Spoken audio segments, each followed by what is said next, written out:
All right, y'all, my bad. Hey, it's me, your girl, Labor Lee, aka Cat Lee, and Have now turned into Ambitiously the mm-hmm, podcast. yeah, mm-hmm, yes, honey.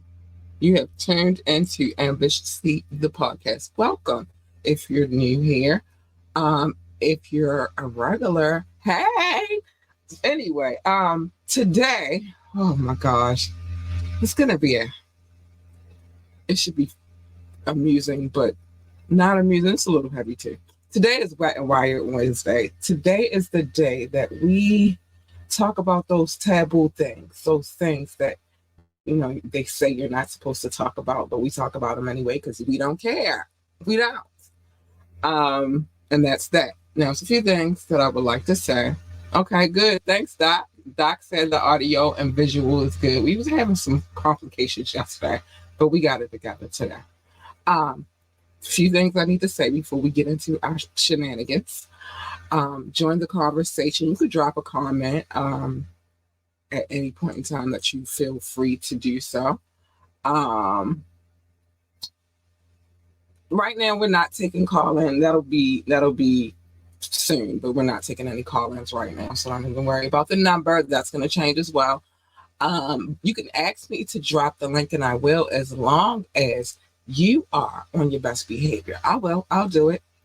If you would like to get up with us for any reason whatsoever, advertisements, sponsorships, uh, so on and so on, contact at ambitiouslyent.com. Contact at ambitiouslyent.com. Remember to like, share, and subscribe to this podcast because we need every like, we need every share. Okay, I see you, boo boo. And we need every subscription that we can get for this podcast. And check out our website, www.ambitiouslyent.com. www.ambitiouslyent.com. Excuse me. Pardon. Hold on. Gotta keep my hydration up. Man. There is a lot to discuss. So before we discuss it, let me do this really, really quickly so we can get the nuances out of the way. So we can really get into what we're here to talk about today, because it's a lot.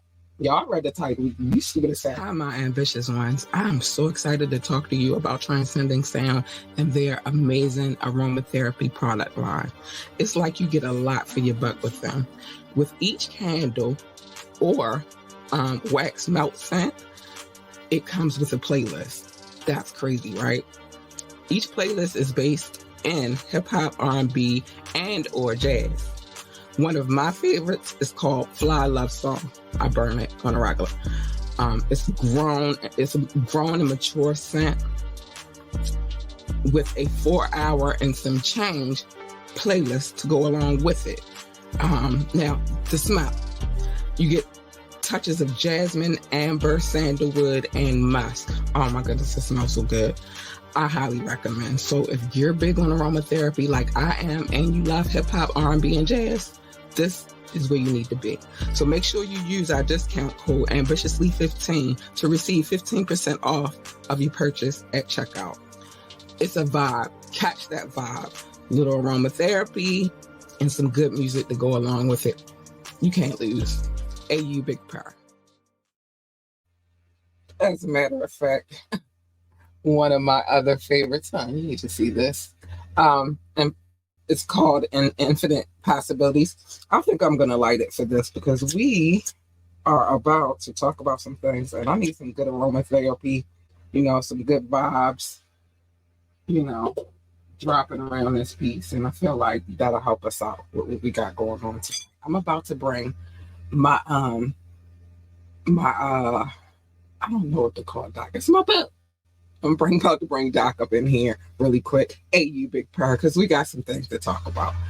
Hi, Doc, honey. Hey, you big purr. Got my hands up. I ain't did nothing yet. I'm not touching anything tonight either. I got what I'm reading from and a mouse, and that's it. And I'm operating with this mouse from my Mac, which is away from me. All I got is the mouse. That's it. I quit. I'm not tonight. Not tonight. Too much to talk about tonight, by the way. for us to be having those issues. Yeah, I was kind of confused what happened, but I kind of caught on to what happened, and I'm like, oh, a little carryover. But you handle it like a businesswoman. Hey, you big her. You know, life happens. So when life gives you lemonade, I like to make orange juice. But I would give you lemons, I like to make orange juice. But That was a good you one. know, 'Cause I was, when life gives you lemons, you make lemonade. I don't make necessarily lemonade. I make orange juice, but it's all good. okay, We got okay. a lot to talk about tonight. A lot to get into. We got to pick up where we left off on this case. That's one. Yes. And then there are some added extra things that have been added to the equation. I've been watching. And Diddy said, I ain't going to say what Diddy said because it's too early, but you know what Diddy said. Actually, I have not seen what he said, honestly. I just seen some other things. He didn't have to say it. He showed you. He had to say it. He showed you. He said, after them kids. This is going to be new information to me, and I'm going to wait to hear from you. Okay. Well, it's been a lot going on the Diddy situation. I'll start with the little nuances before we hop back into this case, because it's a lot in this case. One is, all right, while Diddy was saying F them kids, right? Mm-hmm. He was, hopping on flights and stuff.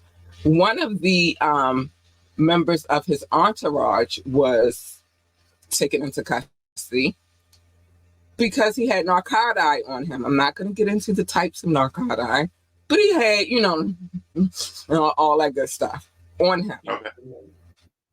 As they were preparing to take a flight to somewhere. And he was with Diddy. So they got him because it was on him. I'm inclined to believe if somebody who's a part of your regular entourage, and he's in this case too, we're going to get to him, has that kind of those kinds of substances on him, he's not doing it without your knowledge, one. It's kind of hard. I know a few addicts myself, and it's kind of hard not to know that they're doing what it is that they're doing.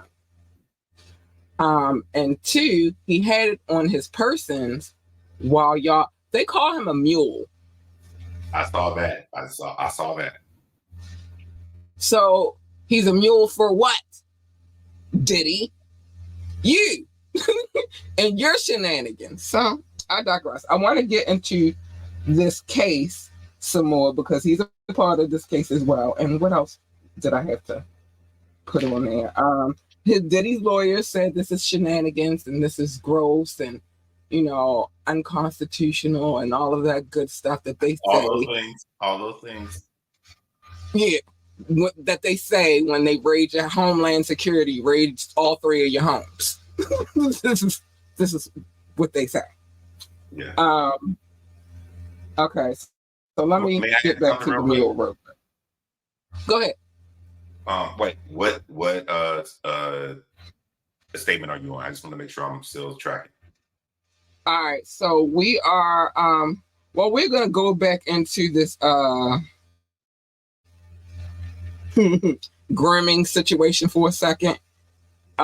So we are Combs attempted to it should be page 63. We start on page 12. Well, number 63. 63. Huh? Allegation 63. Yeah, there we go. Right, Okay. we're gonna start right there. I thought we before I get to that, because I was gonna say the other part. I thought we were gonna be on what is the number? 74. The harassment. No, I thought we were gonna be on 74 because 74 was part of today's stuff. But we're going to recap because there's people who haven't heard or listened to the show, so we're going to get all of that.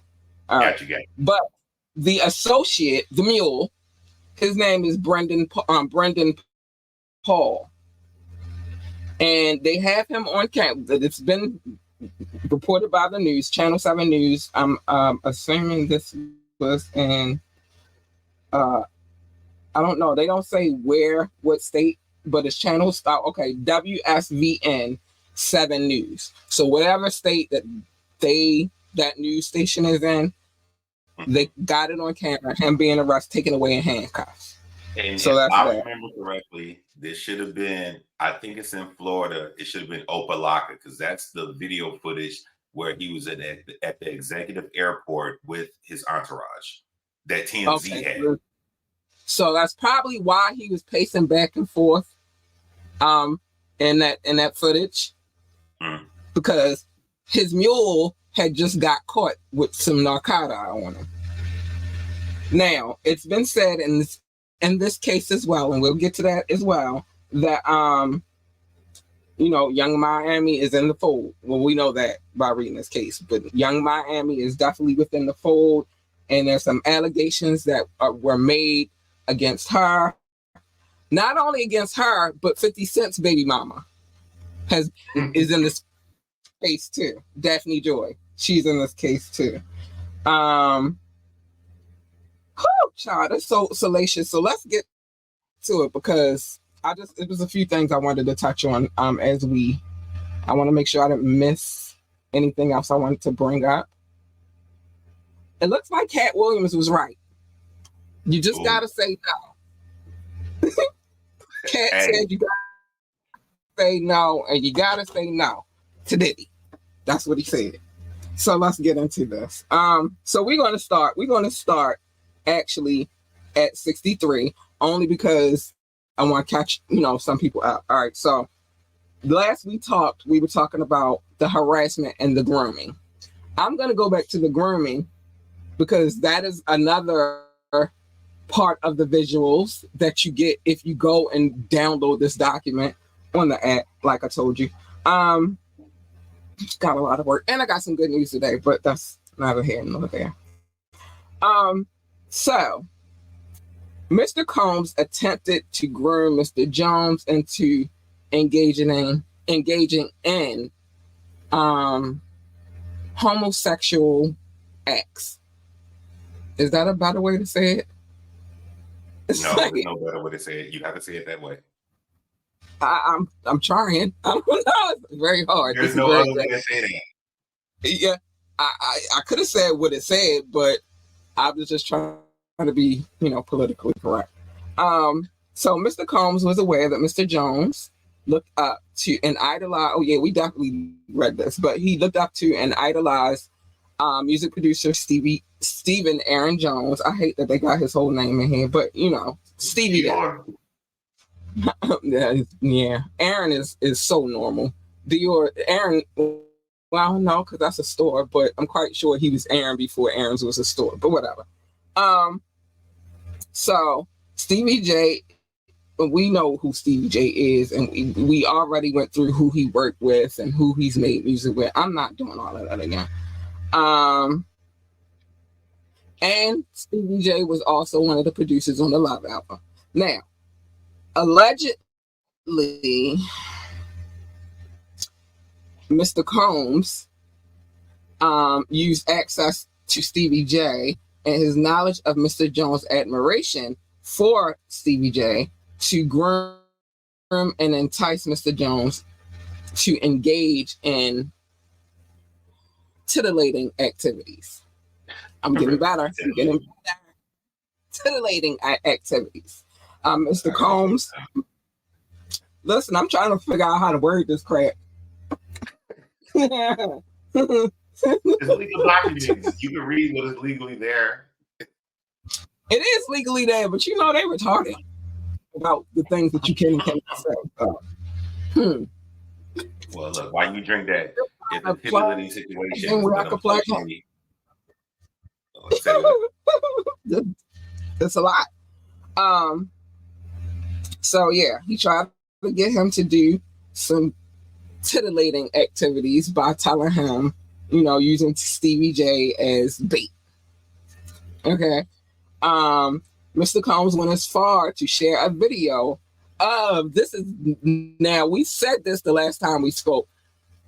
A corn star came out and said, yeah, I got better with that too. A corn star came out and said that that's not Stevie J, that is him. That's what he said. But in this particular instance, Mr. Combs went as far to share a video of what is alleged to be Stevie J.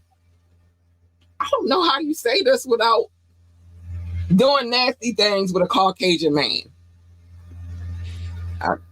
This is so Doing things that you would assume homosexual males would do with another person. Without protection. And it does say that here. So yes, I can't argue that point because it's stated in the legal documents. I don't know why that was relevant. So this was done to ease Mr. Jones' anxiety concerning this said activities. I don't know how that eases my so he did it. I'm okay, I'm gonna do it too because he did it. You know that old saying that the parents used to say, if your friends jump off of a bridge, you're gonna do it too. That's that's like that. According to This ain't his friend. This is idol. This is an idol, not his friend. But I guess that'll make it easier because your idol did it, so you'll do it too. No. According to Mr. Combs, this is a normal practice within the music industry. Now that part I do believe. Really? I don't know Stevie J, but I believe, I got tails. I believe it. Look, even Stevie J is doing it. So, what are we 12? Look, even Sarah's doing it. What? Okay, sorry. Whatever.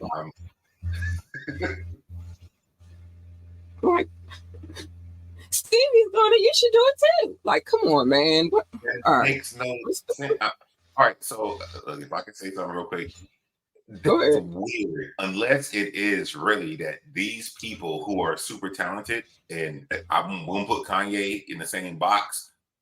Mm-hmm. Do y'all just think that this is something that you can be persuaded to do just because?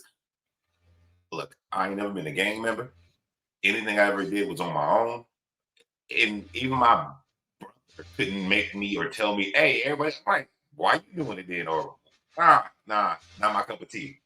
But it's so weird because it's like this gentleman, Lil Rod, could be convinced that, hey, because he doing, why did Diddy even feel comfortable to even say that? That's a weird thing to me. Right. But I got some points that I'm going to add to that in a minute. Because there's certain things that he's going to say in this case that are what I would say are Diddy's MO.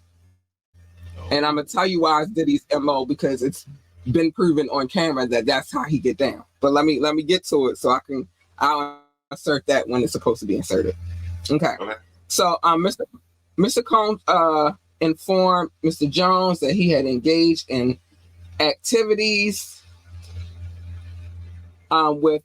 we got through all this, who the redacted people are. We know who they are because it ain't many people that was with Nicki Minaj and from Philly, and there's not many R&B joints that just recently performed at the Super Bowl. That's all I gotta say. I just wanted to run through that real quick. Now we are where we're supposed to be, which is Jesus Christ. And then he provided Mr. Jones provided some screenshots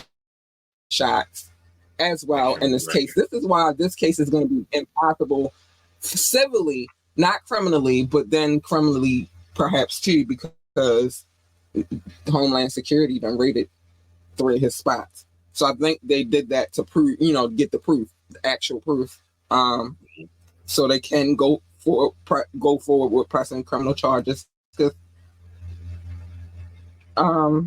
trafficking is a serious thing. You know what I'm saying? And if it's proven that he is moving workers and underage people and soliciting them off to other people, that is a crime. That is a crime, and Homeland Security specifically focuses on those not just those kind of crimes, but they focus on those kind of crimes. That's why they were there versus the cops and the feds. So, and you got to think about it. Huh? Homeland Security is the feds. Well, they are, but they're a different branch. and they focus on specific things where the regular feds would focus That was on. my job. Look, disclosure. That was my job. Okay. All right. Look, So, look, but I know you like mafia movies, but it's not that big of a deal. I didn't really watch them that heavy, but it's cool. okay. Well, wait a minute. I want to get back to the point at hand because I don't want to lose my train of thought. But they not only are focusing on those three houses because of that, because those are places that this took place. But then you got to think they also, all those U.S. territory, they also happen in certain islands as well. You know what I'm saying? So that plays a big part. But let's get to Thanksgiving of 2022 because this was real recent. Greens, beans, potatoes, pre-balls. Anyway. All right. So on Thanksgiving Day of 2022, Mr. Jones was in Mr. Combs' house located in Miami, Florida. I'm assuming that's Star Island. Young Miami and her female cousin were also present.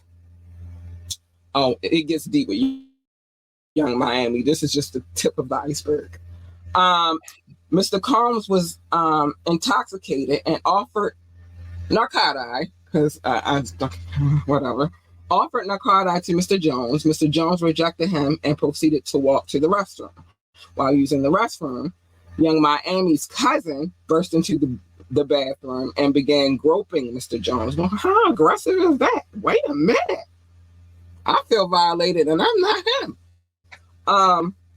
Mr. Jones believes that Mr. Combs sent her in there to essay Mr. Jones. Dang. You gotta like that, Betty?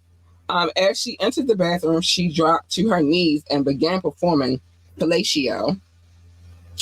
On Mr. Jones, exposed. Wait, did he just finished? Okay, that's nasty. Exposed region. You know what we talking about. There's only one place to perform fellatio. Mr. Jones pushed her away because he probably like, girl, I just finished relieving myself and you just going, whatever, nasty self. Mr. Jones pushed her away and exited the bathroom. Young Miami's cousin did not accept Mr. Jones' rejection. She said, oh no, you want to let me get that PP. Literally, PP. As she proceeded to follow Mr. Jones out of the bathroom. She started undressing and attempting to straddle him to have relations with him in the presence of Mr. Combs and his staff. They are freaky. They don't even care. Like, go ahead and do your thing. What? Okay. So once again, Mr. Jones pushed off Young Miami's cousin. He pushed her off. The following images are from a video of Young Miami cousin, Mr. Jones, and Mr. Combs. Child.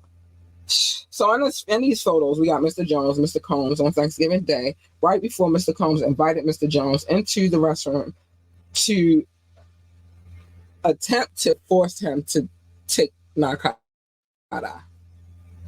Oh, I'm clear. Okay, well, I can't say the other words to everybody, but shit, pitch on off.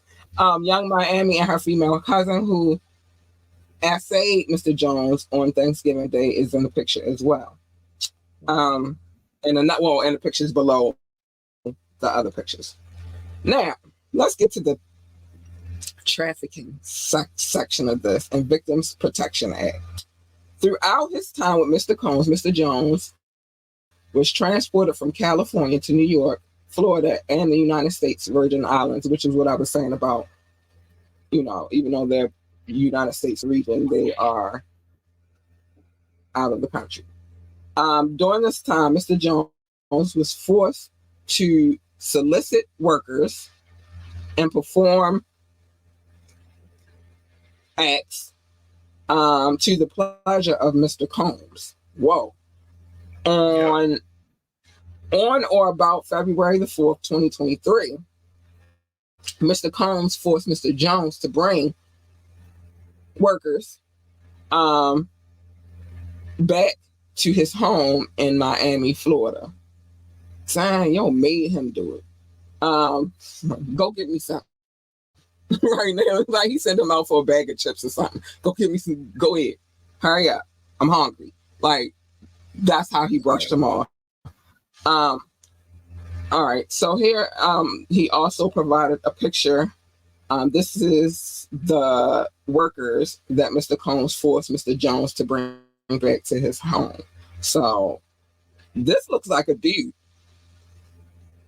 Does not look like a dude to you? This looks like a dude to me. You are on I am red and white. well, about red and white picture? yeah, I'm about to no, that's a girl right there. All right, but who's the dude standing in front of? Are they both workers? Wait, what picture are you looking at? I'm confused now. I'm on 84. I'm on 84. I'm on 84. It's 84, right. 84. Oh, I can't even tell what this is. I really can't tell. And then my question: are they both workers? Like that's what they say in the picture is workers or a worker. What I'm looking at, it may be two. It may be two. It may be both sides of a coin. That's my assumptions. I thought we were looking at the black and red picture, but no, if you're looking at the other one, I don't know. So this document does have a lot of pictures. One thing that is super interesting, I agree with Kat that I have never, even in my slight list of reading court documents, ever seen this many pictures in a document. And this one could be a flip of a coin about the two individuals that are involved in this image. I will be honest. Well, the caption underneath says the workers. Yes. So I'm assuming both of them are workers. So yeah, okay. Let's get back to it though. 84, on or about February the 2nd, 2023. Incident: Mr. Jones believed Mr. Combs put something in his drink. I'm gonna say that. I feel like that's the safest way to say it. And it's been said that he's known for lacing them bottles of champagne and De Leon and Ciroc. I've never heard that, but that's crazy. You gotta get up, baby. It's been said many times. Actually, I don't know if you remember him, but Mark Curry, he used to be on Bad Boy. Comedian. Oh no, he wasn't really a rapper. He was a rapper. The rapper. Yes, he was a rapper. Did some there goes the neighborhood. Mr. Mark Curry. He even testified that was going on. He said it was set up, and they were told that they were to drink, not to drink these. They were to drink these. These over here were for the girls, and these, all those same bottles of liquor or whatever, these y'all can have, but these don't touch these. These are for the girls. Why would you do that? Yeah, that's crazy. That's crazy. And he's not the one that said it. Gene Deal, who actually used to be Puffy's bodyguard, also could testify to that. A lot of it's been said. No, it's not the first time. Him saying that ain't the first time that's been said. It's just the first time that it's been said. Man. Yeah. No. And it's the first time that it's been said and people are paying attention to what's being said because it's in a lawsuit. But they said it. You can go on YouTube and find it for yourself. I ain't gonna lie to you. Look up Gene Deal and Mark Curry, and I guarantee you'll find it. And type in Gene Deal. You can type in Mark Curry, but make sure you put Diddy after it so that you can be, because they will take you to the comedian because there's two Mark Currys. I'm like, wait, he was around Mr. Cooper's? No, not that Mark Curry, not the comedian, the rapper. So anyway, so he said he believes Mr. Combs put something in his stuff. Mr. Jones recalls waking up naked, dizzy, and confused. He put something in his stuff. He was in bed with two workers and Mr. Combs. Oh, he put something. He put something in your stuff, then he put something in your stuff. He double stuffed you. He also recalls aimlessly wandering around the house with no clothes on. So he was just naked. And below that section, there's a photo that he took while he was in bed with the workers.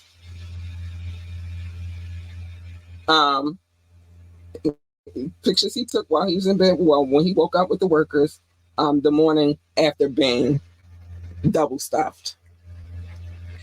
I think Really? I thought You get your jokes off now? Double stuff.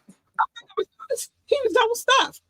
They put some stuff in his stuff and then some stuff in his stuff. So he was double stuffed, like an Oreo. Oh, yeah. Oh, good one, Cat. So, yeah, that's it was double stuffed.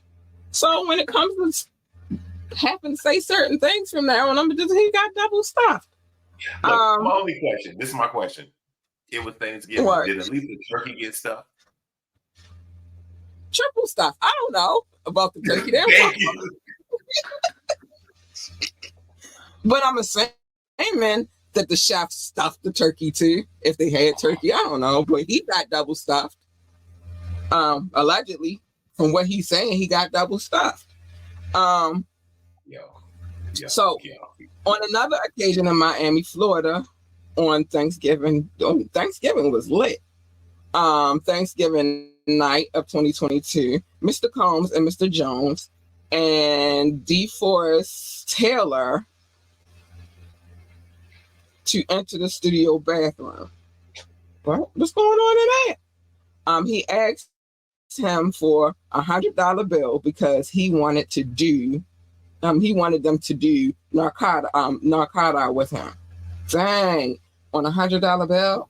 Yeah, Really? that's an interesting request. You can't just do it off a dollar bill or roll up a cut a straw in half. You really need a $100 bill. You needed to then, yeah. That's wild statements. Wild statements.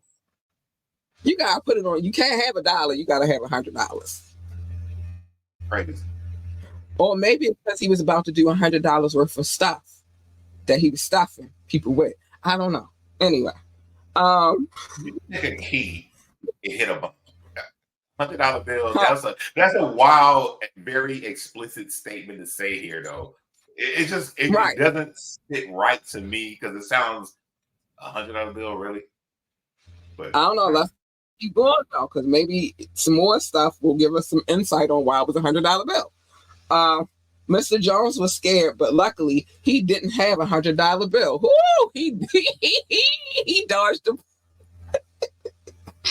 Well, He had $100. He got lucky. So Mr. Combs waited a little later to do narcotic with Young Miami. I told you she was going to come up some more in this case. Oh, she's in here.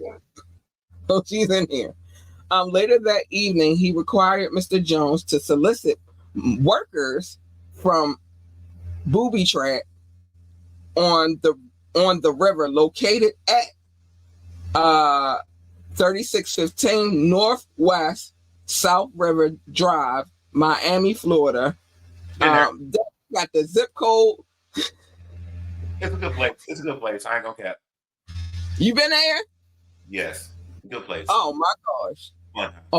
Oh my goodness. So Diddy also been there too. So I guess it's a spot. It's a spot.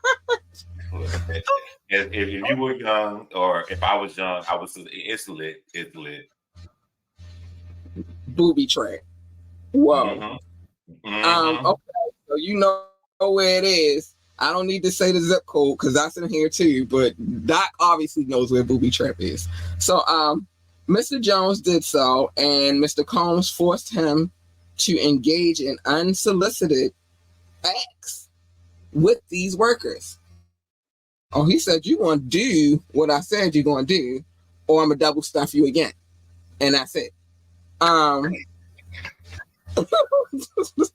they got pictures of the Booby Trap van. I got a van. Is that the spot that take you directly to the Booby Trap? Well, no, that's they the got a car to take you. Or you can rent it as a party bus. Bachelorette parties, bachelor parties, all those things.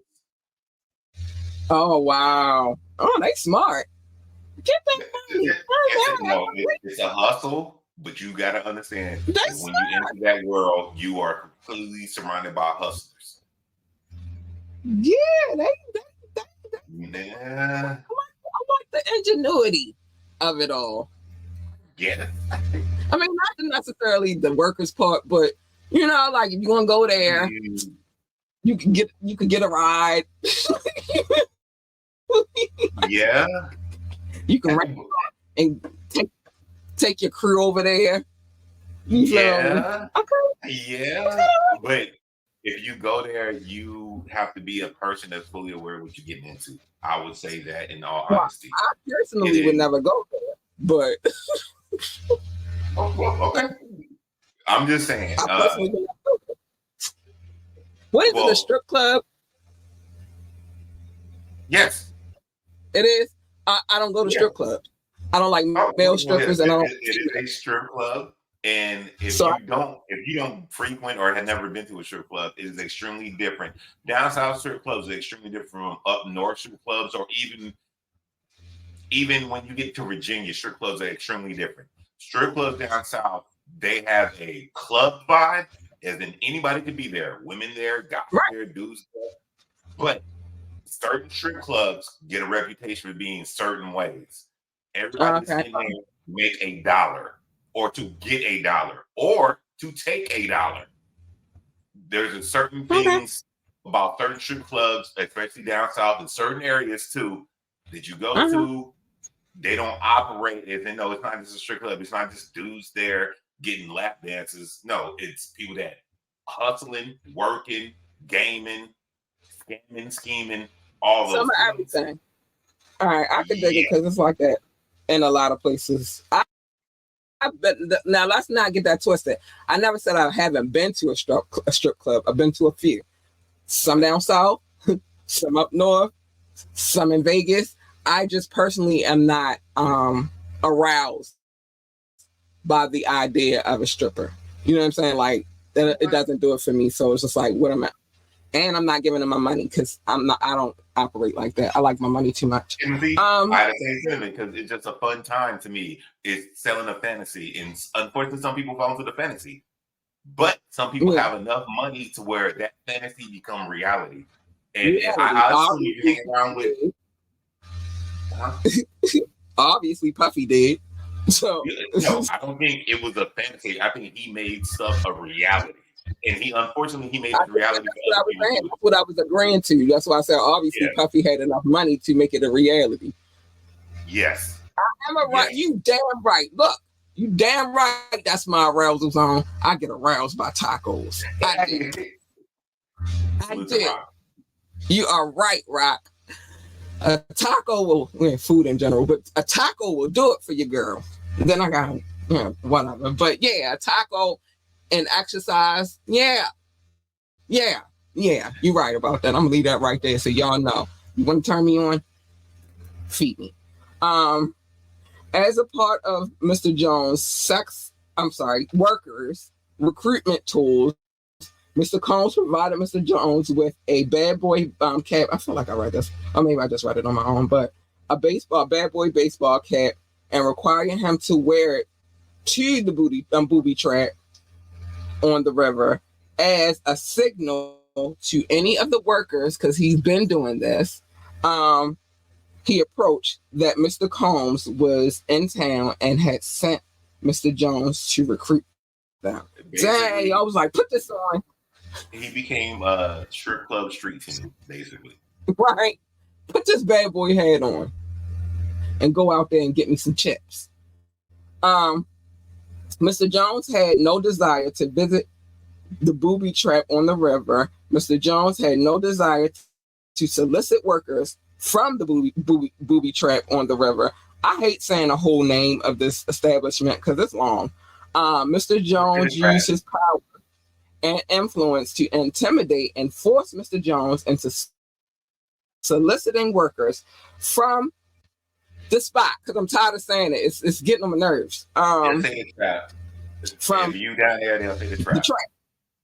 Mm-hmm. All right, the trap. So from the trap, as detailed below, Mr. Combs used many tactics tactics to maintain domination and control over Mr. Jones. Oh, he sound like a girl. He sound like Cassie right now. Dang, apparently the workers were accustomed to serving Mr. Combs because I said he put on the bad boy hat and go get my chips. They know who it's for. But they were accustomed to servicing Mr. Combs and would know that he was in town by the sight of the hat. Following the Instagram profiles of two of the workers that Mr. Combs required Mr. Jones to solicit and had relations with at his home in Miami, Florida. And it's two pictures. Well, at least he got him with some chicks that had, some decent looking bodies. I don't know what to say about these pictures. It's like it's a lie. What case with pictures? Can I ask you, when the last time you've been to Florida? Or Miami, at least? Last time I've been to Florida? You said the last time I've been? It's been a long, long time. I'm not one of those type of people who be like, oh, let me run because I gotta be in the mood. I don't just go just because. I gotta have a reason to be in Miami, Florida. All my friends be like, the ones that I used to call my friends, we're taking a trip to Miami. I'm like, okay. Like, yeah, okay. I'm going to Vegas to blow up my money. Okay. I'm not a gambling woman. I'm very frugal. So it's certain things. I just made mention, and she don't have nothing to do with what we're talking about, but I just made mention of how my sister was just saying something about going to a Beyonce concert. And I told her I would never go to a concert that costs 2 mortgages. Okay. Due respect. Like it. I wouldn't. Look, finances are responsible, but if you got billionaire Diddy money, I would believe the world looks extremely different. Good. That's just not in my character to you know what I mean? Like that has to be a part of your character for you to do certain things like that. That's not my character. It never has been. I don't even go to clubs. I don't like going to clubs. I don't like being around too many people. Now I will go. I will go if Anderson's there, but other than that, no. And then I get irritated too much. I don't really like being around a lot of people. Put it like that. I'm social. I'm very social. I can talk to anybody, but I don't really like being around a lot of people. I like being alone a lot more than I like being around people. Okay. So it has to be your mindset. I don't think it's a money thing. I think it's a mindset thing. And my mindset don't say, like, I gotta go to Miami or I'll go where I need to go. Mr. Jones had no desire to solicit or have relations with the individuals in the previous paragraph. Mr. Combs used his power and influence to intimidate and force Mr. Jones into soliciting and sleeping with these women. The following is a phone number of another worker that Mr. Combs required Mr. Jones to solicit and perform acts with at his home in Miami, Florida. Diddy was just making him do all kinds of stuff. Like, he made him get double stuff. He making him sleep with people he don't want to sleep with. He got people dropping it low after he done took a pee and ain't even shake it all the way off.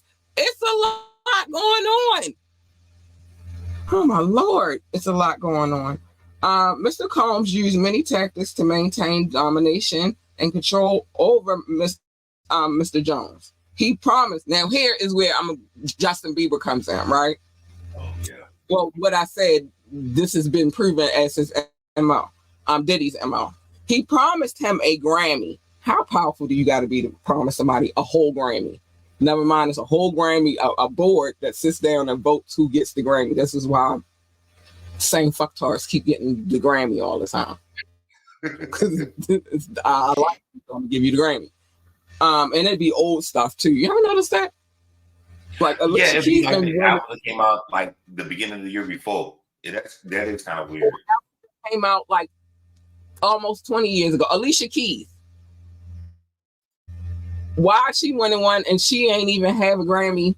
I mean, she ain't even had dropped a new hit single in a minute, but she got one for old shit. This is the crazy part about the Grammy board. They gotta like you for you to get the Grammy.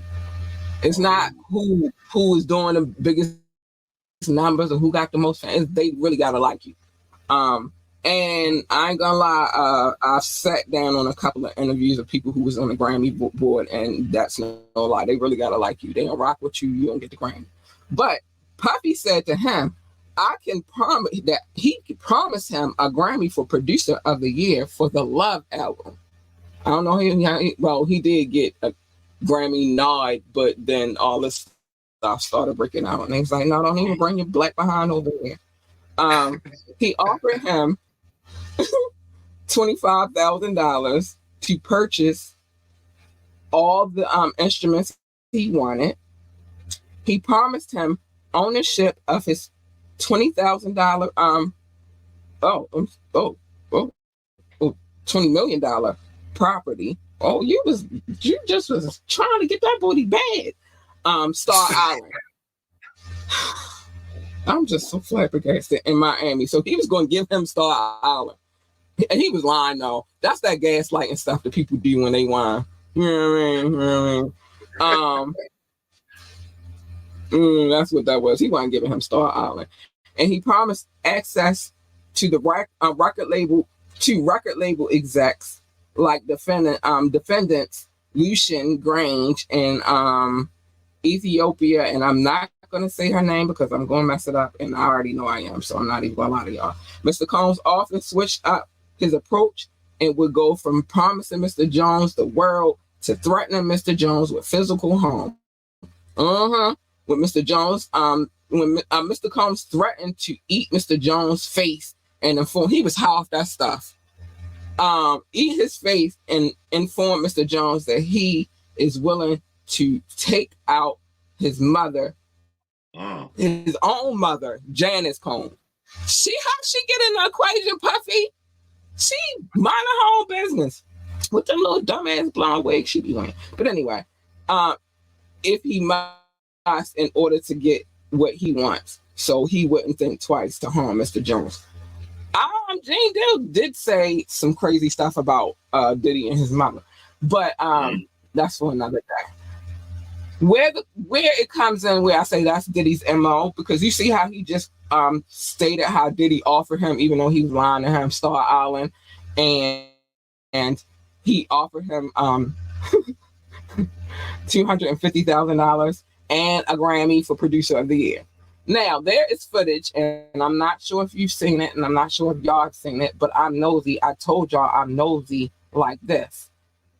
Him, when Usher sent Justin Bieber over to Diddy, I think he had him for like 48 hours, right?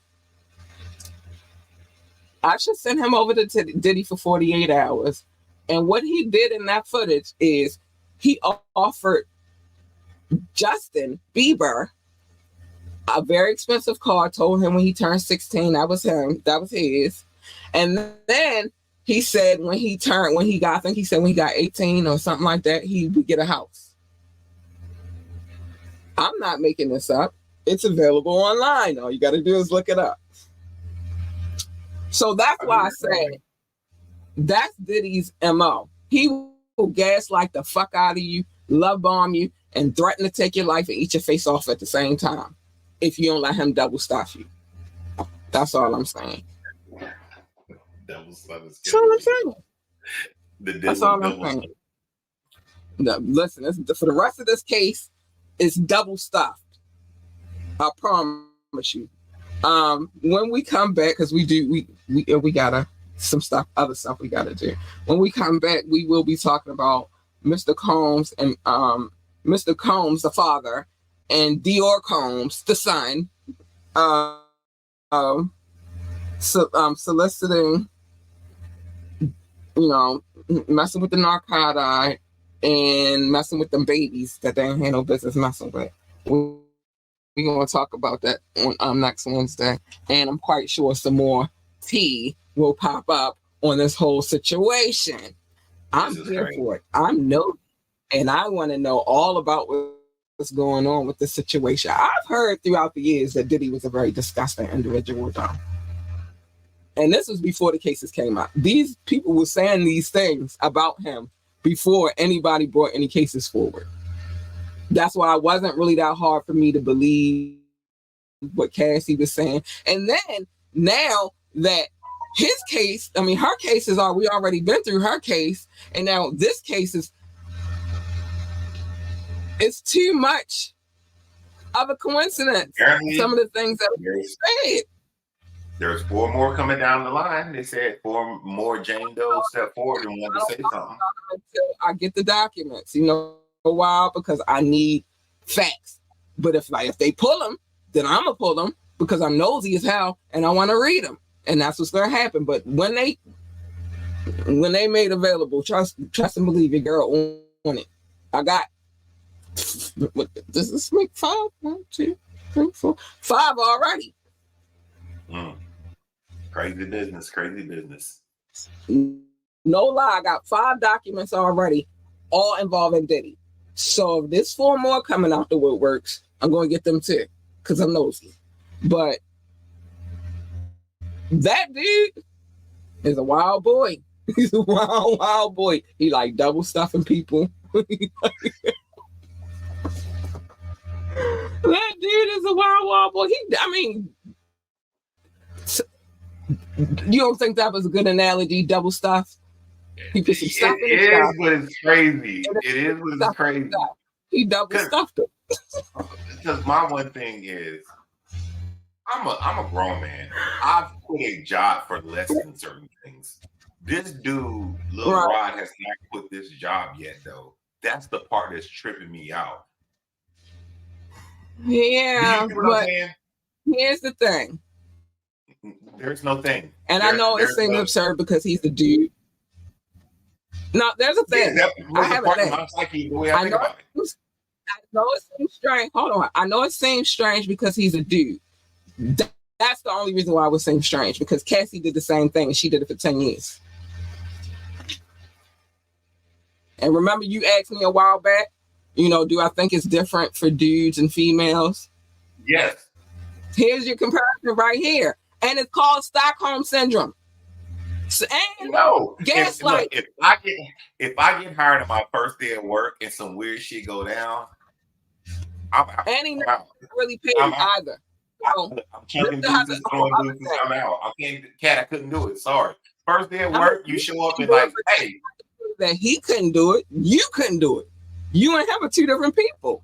Obviously, he could. There's no working conditions.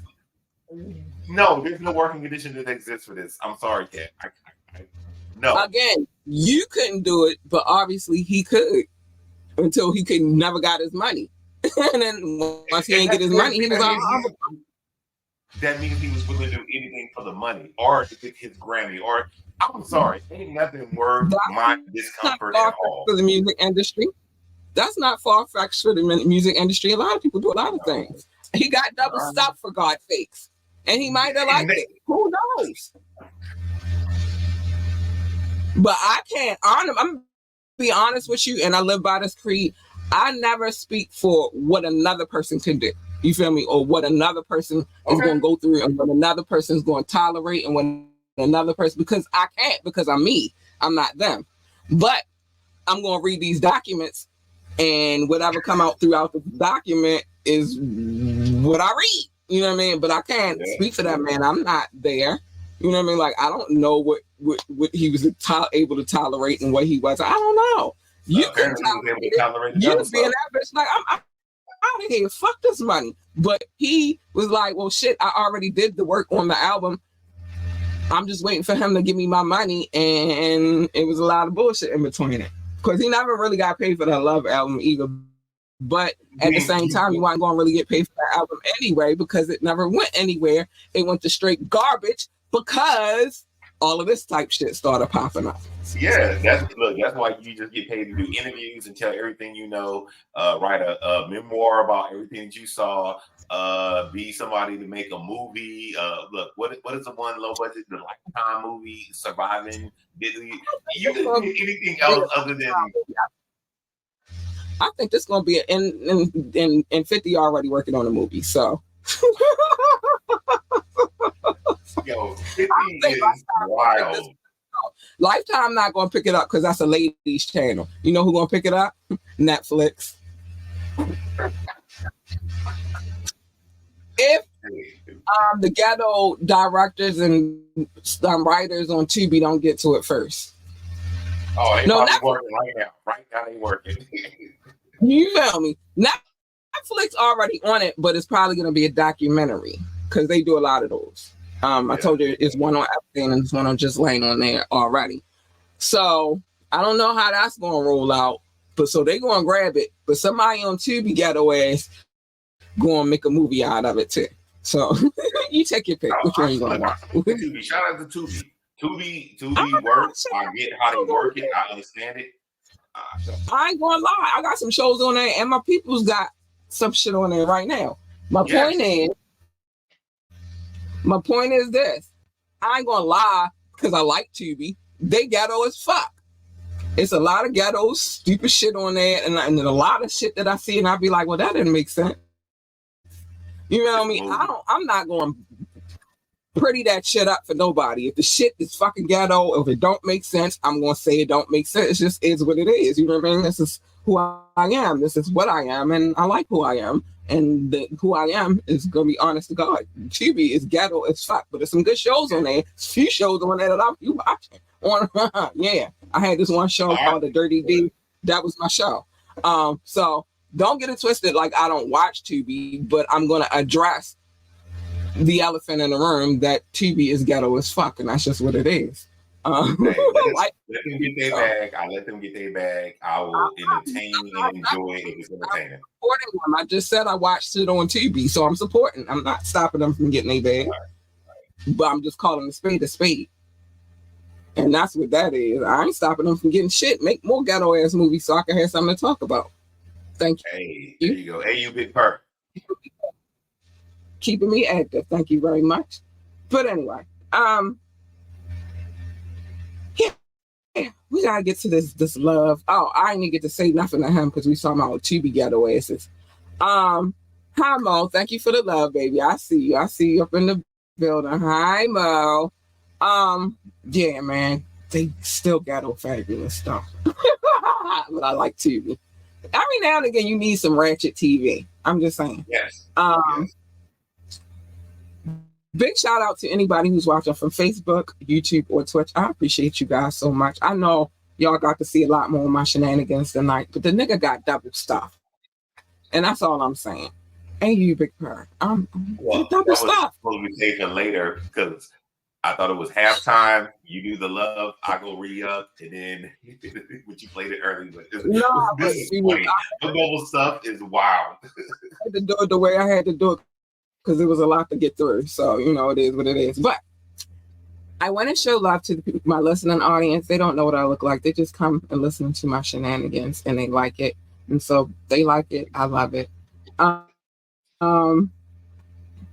Love notes. How did we come to love notes? Well, I used to call it love. Doc used to call it show notes. We used to go back and forth about it. Then one day we came to the conclusion that we were just going to come to the compromise and call it love notes. He also said I had a stack of papers the size of a composition notebook. I did not. It was just a lot of papers, but it was city, states, and countries on there, and that's why it looked like that. But anyway, I want to get to these people because I love them so much. And you know, it's always fun to see a new country on the list. So let's get to these love notes. It's all love. I love you guys. Shout out to my top 6, the United States, the United Kingdom, India, France, Canada, and Belgium, specifically Paris, specifically Brussels. I love you guys. Thank you so much. I love you. Thanks.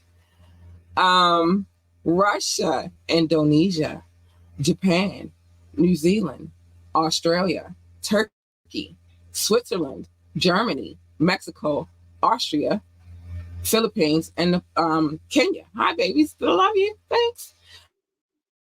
Pakistan, Romania, South Africa, Nigeria, Brazil, Netherlands, Singapore, Spain, Ireland, and Nepal. I love you all. Thank you so much for sending into this podcast. Mauritius, Israel, Hong Kong, China, Poland, Tunisia, Venezuela, baby, the Czech Republic, Portugal, and Morocco. Hi, boos. I love you too. Last but not least, Ghana, Finland, Cameroon, and Lithuania. Hi, honeys. Thank you for all of the love. I appreciate you guys so much. I really, really do. You guys are extraordinary. But let me tell you something. I also appreciate that y'all don't mind me saying that he got double stuff. I'm just saying. I'm just saying. You know, my listeners are extraordinary because, again, I know I say some crazy stuff sometimes, but that is what makes me entertaining, I suppose. And I like to say the things that I like to say. Oh, this is gluten-free and vegan. Okay. I'm sorry. And keto friendly. And I ain't even on no diet, but I needed the hydration. So anyway, you know, the craziness is what makes me what I am, and it is what it is. So thank you guys for supporting and showing love and all that good stuff. I don't think I would keep it up if y'all wasn't showing love and supporting. So it is what it is. Now remember, you can always drop a comment. I don't know why, because the number's about to change. But thank you all for joining the comment. Well, please, thank you all, but please join the conversation. Drop a comment, or you can ask me to drop the link. I might, if you're on your best behavior. I don't want the shenanigans. I don't want no parts of that. You want to contact us for any reason, contact at ambitiouslyent.com. Again, that is contact at ambitiouslyent.com. Know that when I play a video, I have permission. It was sent to me, or I asked for permission. I just don't go out here and randomly pick music videos to play. I don't do that. Like, that's so ghetto. And the music that gets played on Friday, my DJ is responsible for that. And I do not tell my DJ what to put in his mixes. I just let him go off, and then I get the mix and I play it for y'all. And he hold us down every time. So stop playing with my DJ. Don't play with him. Like, share, and subscribe to this podcast. We need every like, every share, and every subscription. We would love it. Join the coffee community so I can cuss there freely. I get tired of waiting until it's time to say my cuss words. Then I gotta be like, shit, and I gotta say it strongly. And who? Let me just say shit regular. I don't want to put all that emphasis on it. Check out our website, www.ambitiouslyent.com, www.ambitiouslyent.com. Big shout out to my DJ. I show him love at the end of every show because he be working. He works hard during the week, and he still go home and put our mixes together. So we should shout him out and show him love. We appreciate love. Let us know how you feel about his mixes as well.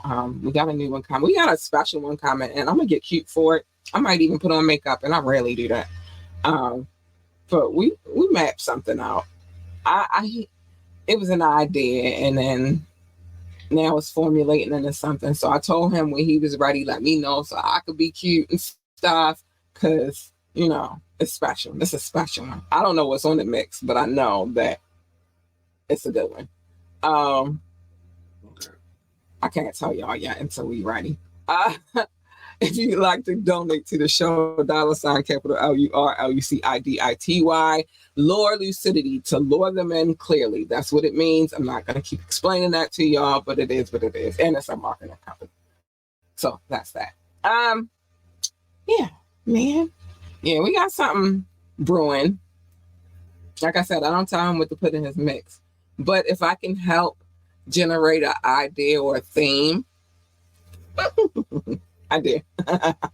So yeah, we got something going on. And like I said, I'm gonna get real cute for that one because I felt like I should. You know what I mean? I feel like I should. But anyway, and that's that. Hey, you big purr. Hey, you big purr.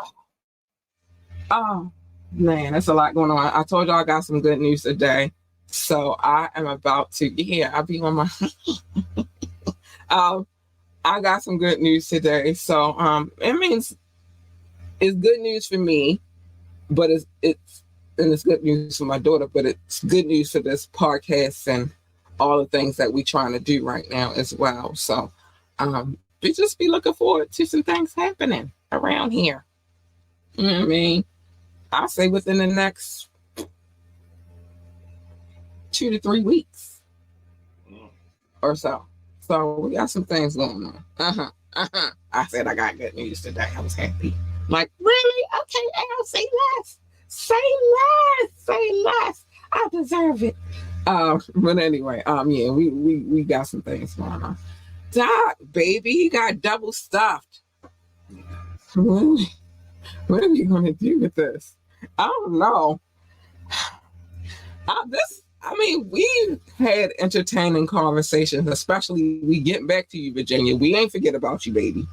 We getting back to you, but Diddy came with his shenanigans. Number 2. Yeah, we gotta get back to her because she was salacious. It'd be a crazy crossover if she was involved in this. Oh, and listen, just the first put y'all on point in advance.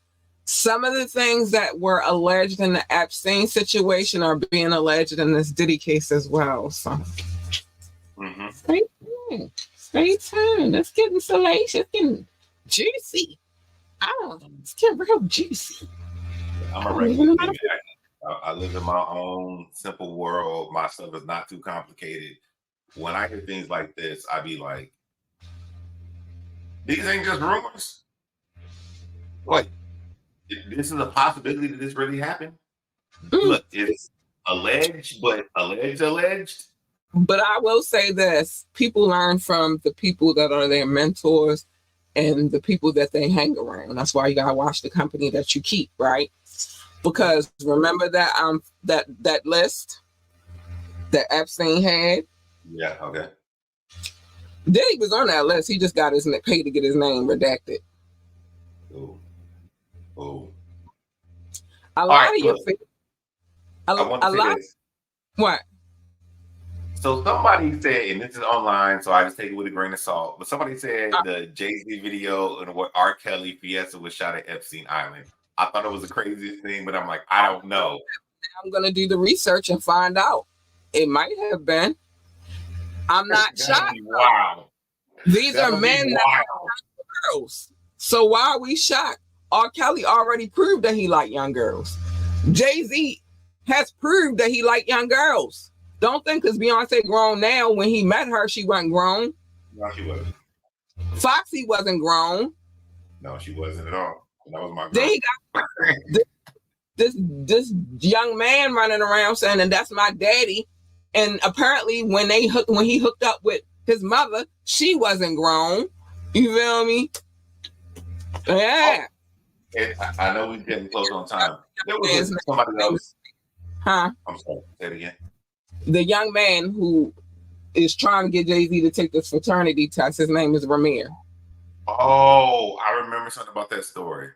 But the other thing I was saying is somebody else, another content creator, was posting a video about, did you know Diddy adopted some little white girl?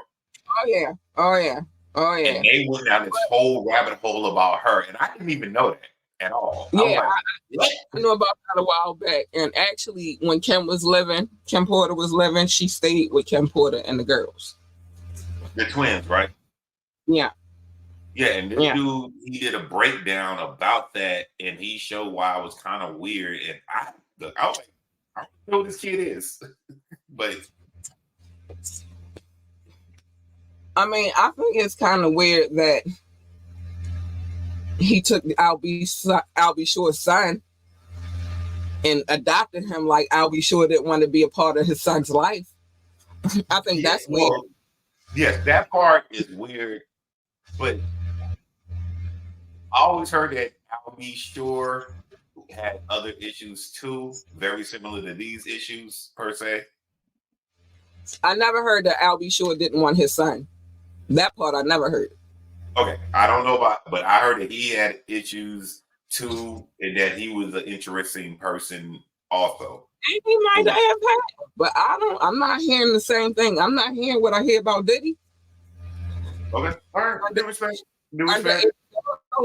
I've never heard that about Albie Shore. I've never heard that. And if it's narcotic issues, well, no, it's the other issues, more of the R word and the SA word also too. And I've heard this from my mother that she claims she heard stories about. I heard that story too. I heard that he got accused, but it was somebody else who was close to him. Okay. And they look alike. They're family members, and they look alike. And that was retracted. You notice he never got sued for it. He could, if that was the case, that person could have did the same thing all these other people are doing to Diddy. You know what I'm saying? Because they had. I think times were different. Let me see why that person could have done that. Because I mean, he don't got Diddy money, but the reason why that person could have done that because that statute was created so that anything that happened in the past. Anything, if you got assaulted by anyone in the past, you could file a civil suit against them, whether they got money or not. I'm going to do my due diligence. Huh? I'm going to do my due diligence to go back and read the statute because I thought it had a time gap or not, basically a timeline between the start and the end. Because I know they did extend it, but I thought it had a certain start time. And so whether it had a start time or not, if that person felt that way, they could have done that to Albie Shore. Because all of the cases that I've read through many of Diddy cases. All of these things happened in 1990, 1991. Okay. So if that happened and that person felt that adamant that was him, even though I remember vaguely that it got proven that it wasn't him though. But I don't know that part. I just remember this is an old story. I remember being younger. Right. But if it was him, that person could have done the same thing that they did. Which is when they filed a civil suit. It didn't matter what happened that year. You did what year it happened. They had until Thanksgiving to file the suit, and then they extended it to give more people time because a lot of people didn't know that was an option for them. So that's what happened with that. But those cases was 1990, 1991. I pieced it together. I told y'all, Jodeci gonna be if they ever gotta go to court to testify. Jodeci got to be there because in multiple situations, not only it was around the first ones I read, Mr. Delvin was it or was it Devontae? So it might have been Mr. Delvin told her that Diddy showed everybody the video. The second situation, the girls came up from North Carolina in 1991 to see their friends who were from North Carolina and was on a hit record. Yeah. On MPA Records. Yeah. And that was a situation involving Aaron Hall. Yeah. Right? Yeah. All right. This is one thing I want to say, and then I know you probably need to close out. Like I can sit up and do this all night, but I know you probably need to close out. We're on vacation right now, so I'm cool, but go ahead. Think about this. It's Thanksgiving. It's Thanksgiving. You didn't hear nothing about the kids. So he already's on F them kids time. Thanksgiving. You can talk at least about one baby on my house. Nothing kids. Just Christian and Justin was there. But they grown kids. They were there at the Miami house? I didn't see them in the report for the Miami Thanksgiving. I don't know about Thanksgiving, but they was around. Well, technically, somebody did point out the fact that they are technically grown, and the issue is a lot of people keep saying it's kids. It's Thanksgiving night, and you about to have. Why would you want Jesse and Delilah there, or Baby Love? I get that, but I still would assume that if anything, you would at least go to one of your young kids' house and be with baby mom and the family just to show fatherly support. That was earlier that day. That wasn't that evening. He sent them to where they needed to go, and Baby Love too, and the little white girl that came out of nowhere that he adopted. But he said the white folks adopt black children every day, so why he can't adopt a white child? That's what he said. He did say that. He did. So they probably was out the way because he knew he was about to go have a freak off. Why would he have them in the house? I mean, yeah, you have a point. Why would he have them in the house? But, well, and I think I compared the way my family get down. Thanksgiving, after all the formalities of Thanksgiving is done, it just becomes a regular party of everybody just chilling and drinking and that's normal people. And dominoes and just having a good time. That's normal people. We're normal people. Look, yeah, you're right. My man, look, I'm thinking Diddy, like, nah, this dude talking about. Yo, man, Cuban Gooding Jr. and his house. That's normal people. Normal people do that. Freak off celebrities don't do that. Apparently not. Freak off celebrities don't do that. Normal people do that. Like you and I. It would turn into a party for us too. But yeah, we're not. Look, somebody over there want to play spades. Somebody over here want to play dominoes. Maybe you get some of the kids play Uno or something. Somebody wants to dance. There's music playing. People still drinking. Somebody still taking over. Yeah, all that. That's for normal people. That's not for freak off celebrities. Yes, because here, hey, put this hat on. Go to the trap. Bring me like that. Before I double stuff you. Not normal people shit, Doc. Sorry. They're not normal. Regular, average, everyday, run-of-the-mill people. Maybe that's my people are weirdos. And like I told you, when he said that he told him that that's a normal habit within the music industry, because it is. They're not normal people. They're not. I've heard many stories about going to these parties. And even Cat Williams, he is a celebrity. He told y'all. Matter of fact, everybody thought it was real funny when he did that stand-up. And he said, he was talking about walking through the party and going room to room and look and said, nigga, is that Professor Ogilvy, who is actually in real life a homosexual man. But is that Professor Ogilvy from the Parkers? From the Parkers? Yeah. And is he kissing a man? Cat Williams put that in his stand-up. He was trying to warn y'all then, but don't nobody want to listen because everybody want to think these celebrities don't be. Yeah. No, he told y'all. He been telling y'all. So but then he go on Club Shay Shay and he say some more things, and y'all looking like he said something, but he been saying this. Y'all just wasn't listening. You got to open your ear. You got to listen. I wasn't listening then. I know. Together. Most people but he's talked about walking through the parties and looking in rooms, and nigga, is that Professor Ogilvy? And is he kissing a man? He said that. Pull it up on YouTube. Wow. I don't lie to y'all. And Cat Williams ain't lying to y'all asses either. You better listen to that man. It might seem like he crazy, but he ain't crazy. He know what he's talking about. This shit is wild. So, Thanksgiving looks like normal people Thanksgivings. His not so much. You know what I'm saying? He's not a normal person. But all right, y'all. He's just not a normal person. And he offered to take 50 shopping. 50 been telling y'all. A lot of people been saying it, and everybody think it's funny, or they're being funny, but they be dead ass serious. That's why I said 50 on the low is a hero that everybody keeps trying to call a villain. He is not.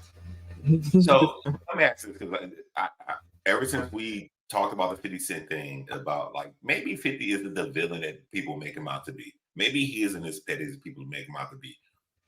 Do you think in the beginning of 50's career, especially the way he came up, that he knew that this person just had too much power at the time, so he couldn't really attack him the way he can now? Because 50, I would assume 50 is basically almost even with Puff in the sense of power in the industry or what they can do now. Fun fact, 50 was almost signed a Bad Boy at one point. Mm-hmm. So yeah, he knew how much power he had. He knew that. At one point, he was almost signed a Bad Boy, and what happened was some incident happened. 50 and his crew pulled the guns, and Puffy was like, oh no, hell no. And that's another reason why I think Puffy don't fuck with 50, because he know he about that life chick. You know, he about that, you know what I mean? Well, not so much now because he's an executive now, but back then he learned early that 50 was about that life. You don't fuck with a nigga that got shot 9 times. So the nigga still.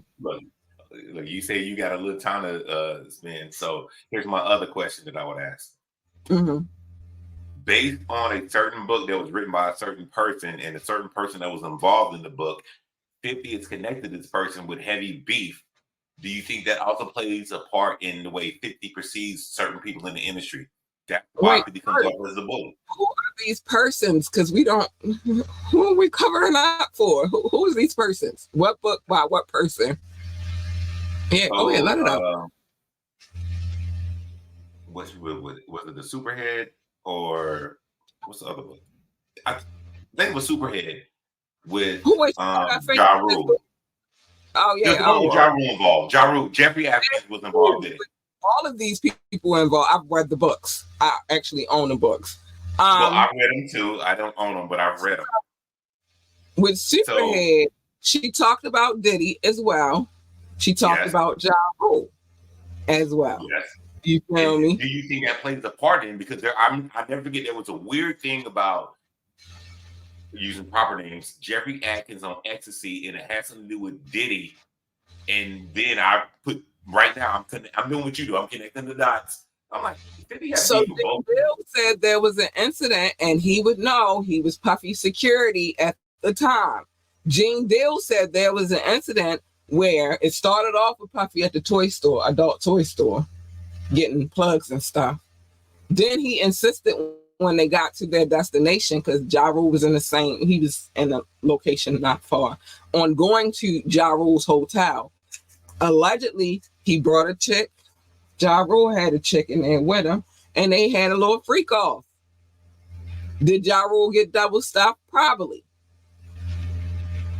So think about this. The common denominator of the person that has an issue with both these people and never left off, he never left his foot off the next. It's 50. That's kind of crazy to me. I'm gonna say this. I don't think that what is going on, but what Ja Rule and 50 got going on has nothing to do with this. I'm gonna be honest with you. That's some street shit. Okay. You know what I mean? That got to do with Supreme and Prince and them, and then Murder Inc. got on, and Supreme was supporting Murder Inc. And when they was going through their little riff, 50 was going to Preem, asking Preem for advice. Preem kept saying, leaving them alone, that's our food, whatever. Like, if you ever watched the movie Get Rich, because I know you have, but not everybody has watched that movie, but Get Rich or Die Trying, 50 Cent movie, right? It's certain intricate pieces in there that really come from his life. That Ja Rule situation with 50 don't have nothing to do with Diddy. That's just some personal hood, Queensbridge street shit. And they've been going at it. They was going at it before Ja Rule got cool with Diddy. That had something to do with Irv Gotti, Ja Rule, and Supreme. Street shit. But I'm more than certain that 50 is privy to what is alleged over there. This industry is not a quiet industry. Niggas talk, and they talk like girls. Pillow talking and shit. And they talk like girls. They be pillow talking.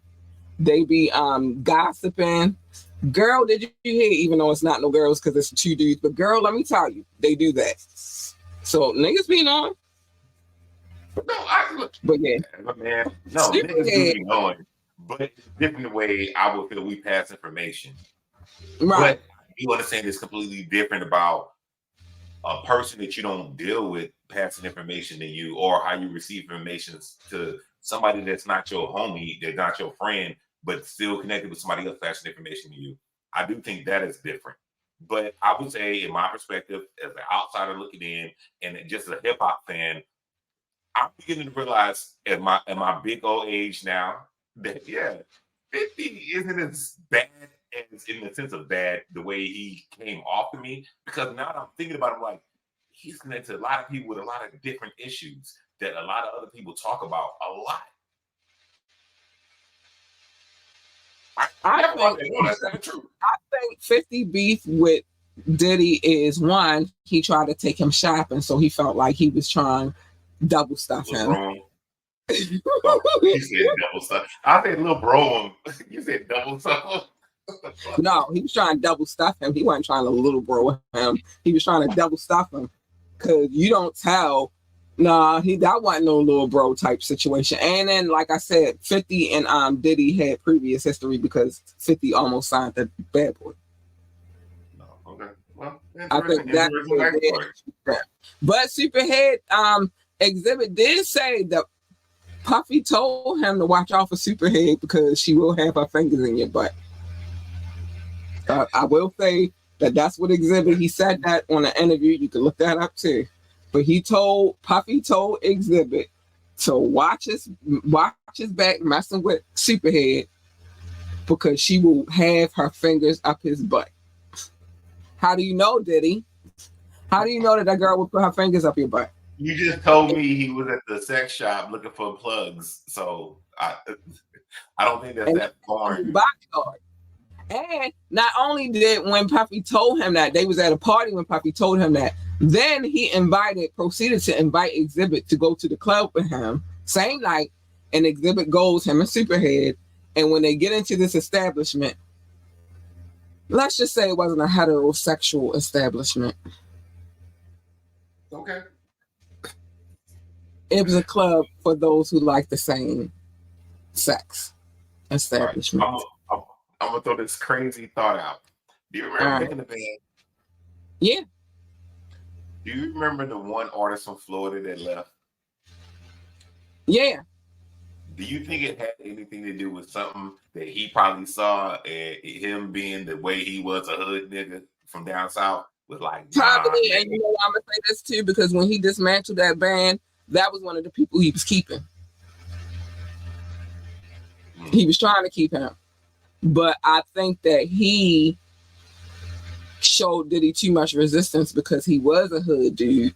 You feel me? He was one of them type like, nah, that ain't happening. And so that's why that didn't work out. And that's why he never ate, because he was nice as far as rapping. You feel me? But that's why that never worked out. That's why he could never get on after that. Because Diddy blackballed him. Because he ain't like. I always felt that way too, though. I always felt that way. And it's probably because he ain't let him double stuff him. I'm coming back to that every time. I don't know how long you got, but go back to this. That's the part that happens with this little Rod dude, though.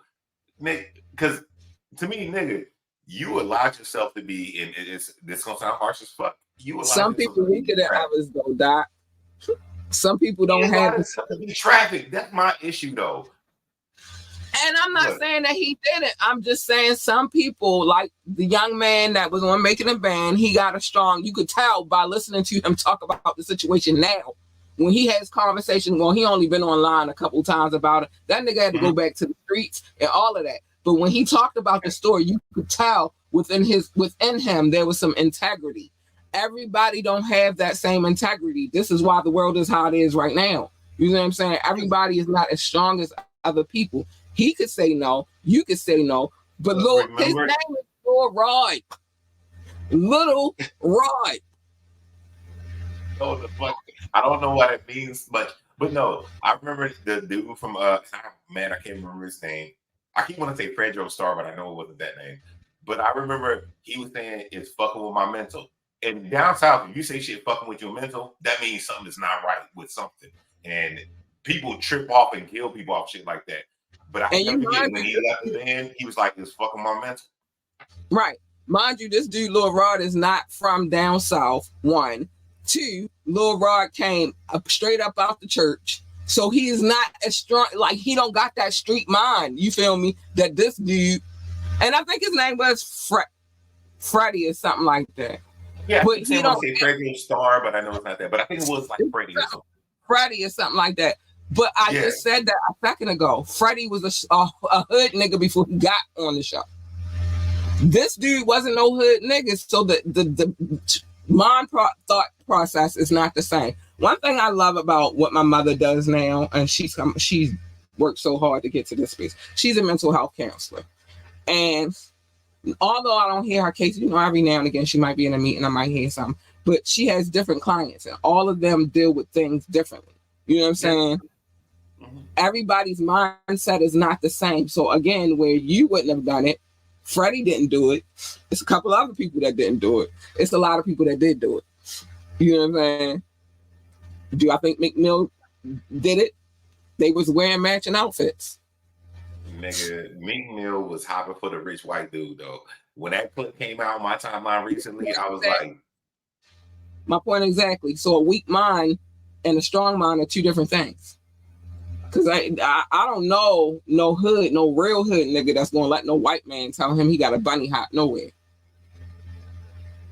No, not this shit is... All right, well, I don't know if Anthony... Look, he wasn't just hopping. He was bunny hopping. Yes, for real. So I don't know no hood, no real hood nigga that's going to let that go down. All right, my next question. We have a little question session.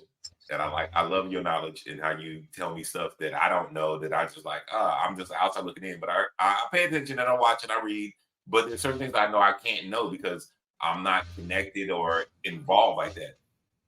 Do you think there's a reason that the Rock Nation brunch didn't happen this year? So Diddy black ass wouldn't come there. You know they friends.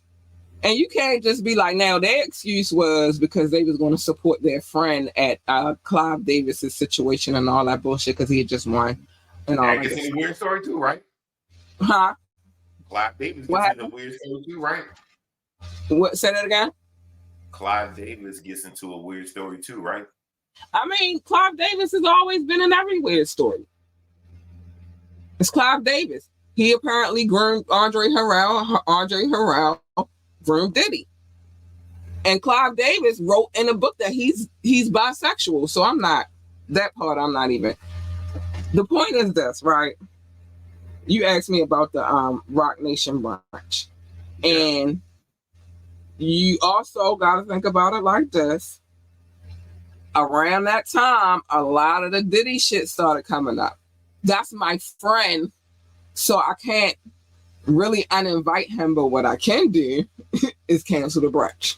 Plus, why would Jay-Z want to have anybody trying to put him in connection to this shit, even though he's in connection to everything, because he was on Epstein Island too. And that's the other part. Rumor mill has it. Everybody, and it's just speculation, rumor, but it's kind of funny because even me, I'd be thinking about like, they do know each other. They have been in the same spaces a lot. They do. Diddy said himself, and this is not speculation. This is what came out. He was on James Corden show or whatever, and he told that white man that only one other person other than his mother can call him Sean, and that's Jay-Z. They call each other Sean. Look it up on YouTube. I'm out. Look, I understand why hip hop is dead now. Look, maybe Chick was honest about something. Only one other man on this planet can call him Sean. And then James was like, and your family? And he was like, my mother. Other than her, the only person that could call him Sean is Sean, which is Jay-Z. They call each other Sean. That's wild business. So some of this might sound like speculation, but a lot of what I be saying come from shit that I actually saw with thine own eyes. You know what I'm saying? Yeah. And so when it comes to that Rock Nation brunch, my homeboy is on a whole bunch of shit. I don't want to make it seem like I don't got his back, but I don't got his back. So we're going to cancel the brunch altogether. Because if you notice, and that might be another part too. I ain't paid attention to that part too, but thank you for asking me that. Every Rock Nation brunch has been sponsored by Diddy's liquor lines. Ciroc, Deleon, such and such. You know how he put his liquor everywhere that got something to do with him, right? So he sponsored the Rock Nation brunches. Well, he can't sponsor them anymore because he doesn't have the deal Mhm. anymore because he fucked them up. He fucked them over, or he made them mad. And now this is why I feel like all of this shit is happening. You don't mess with the elite. So who was gonna sponsor him for this brunch? Look, they both billionaires apparently, so sponsor yourselves. But nah, It's gonna look crazy. It changed the aesthetics of which is this is beyond just money. It changes the aesthetics. The thing about rock, the Rock Nation brunch is the one thing that they always said was like it's black owned, black this, black that. So yeah. Diddy was providing something for this brunch, even though Jay-Z got Duce, and I don't know if he still got the situation with Ace of Spades, but he had that too, right? Yeah, he do still have something to do with Ace of Spades, right? But yeah, he could bring his own liquor, but that was Diddy's department. You know how you have a big ass party, and you and your friends get together, and we get right here at this party, and be like, all right, so I'm gonna bring this, and you gonna bring this, and you gonna bring this. It's kind of like that, only on a rich scale. I don't know. This situation is. If I speak honestly, this situation is bothering me because it's almost like a story of people that I thought meant a lot. Is one part of me like, are they tearing them down? There's another part of me like, nah, some of this shit probably true. I don't know. Well, here's the thing. This is why, everybody be enamored by celebrities. I don't necessarily be, except for Cheeky. I love Cheeky. And if he come out to be a pedophile, I'm going to be mad as shit. I'm going to go fuck him up myself personally. But, and I like him because he's an actually talented musician. He can sing, he can rap, he play the freak out of some drums, he can play the guitar, he plays instruments. I'm big on that kind of stuff, right? And not necessarily who these people are. Because at the end of the day, what I think everybody gets in my stuff at is that they're still people. But they're people with a certain power. They're still human beings at the end of the day. And human beings fuck up. You feel me? So then you get to this point, I'm not saying you do, but people do idolize these people, and they think they're the greatest, people in the world because these are people that you grew up listening to, or you came up listening to, or whatever, just to find out that they're really shitheads. And I think one can say the same thing for R&B back in the day. Like if you go back to like the 40s and the 50s when rock and roll, when black people had rock and roll on lock, they was doing a lot of shitty shit then. How? Chuck Berry got caught with teenage girls crossing state lines. This is not new. It's just new to, I guess. Well, I got an old ass soul too, but because I swear I wasn't supposed to be born when I was born. I was supposed to be born a lot, but whatever. But it happens, and then nobody talks about it again, right? And then it happens again, but now it's in our time, and so we are just so shocked, like, oh my gosh, this happened. But it's been fucking happening. Yeah, I think because we have social media too. We have the internet exists. People don't really gotta go everything to the book no more. They can just type in something and it right in your face. We get way faster with social media and with the internet. Way faster than what you would have got it back then. It took a long time to get the news back then. Just think about us coming up in the 90s. We didn't get news right away. Waiting on magazines, waiting on album drop. It took a minute. Unless somebody got took out, and then we got immediately like, oh, rapper such and such got, you know what I mean? But other than that, we was waiting for the magazines to drop. Like Biggie said, I used to read Word Up magazine. Every day we had to wait. Hanging pictures of my wall every Saturday. Rap Attack, Mr. Magic Molly Ball. I let my you about to make me. But the point is, we didn't get the news as fast as we get it now. You know what I'm saying? We get it a lot faster. This is the age of technology. So we get it a lot faster. So now we're privy to what kind of shitheads they are now because we get it faster. Yeah. Yeah. Or people snitch faster now too because they have the internet and social media. Back to the snitching thing. Yeah, I guess snitches don't really All get social stitches. media. Go ahead. I'm sorry. I said, I guess snitches don't really get stitches. But the point is this: because of social media, people are able to report things a lot faster. Look at how fast what happened the other day here in Baltimore has spread. Now I done watched 50 million conspiracy theories on what happened to the bridge. That was just today alone. Yeah. I don't watch exactly what happened. I wasn't even down there. I was here. True. You know when I found out about that? It was 2:13 because I got an alert. And I think my alert is connected to because me and you interact. And I don't know how much your connection is, but apparently your city stuff, because I interact with you a lot, it connected to, and it's like, hey, you probably need to know this. And they showed me I got an alert at 2:40 in the morning, which is basically like an hour later after it happened. I might have got the alert. I wasn't woke up 2:30 anymore. I remember I told you my sister had to go to the hospital. Yes. So it was a lot of stuff going on, and I'm tired. So I didn't get to see what happened until I woke up, and that was about 6:30, 7 o'clock in the morning. I'm gonna be honest with you, because I didn't really get much sleep that day.